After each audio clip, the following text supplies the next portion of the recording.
I had weight issues and ended up gaining a lot of weight during COVID and then ended up having a knee replacement, but I knew I had to get the weight off.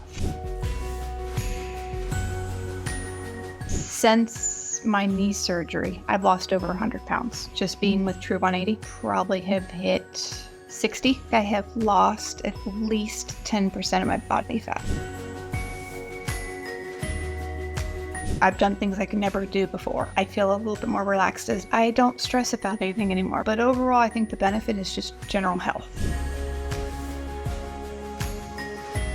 Fun. It's challenging. There's a good camaraderie of women, and we're all there for the same reason. It's just a place to feel that support that a lot of women don't get.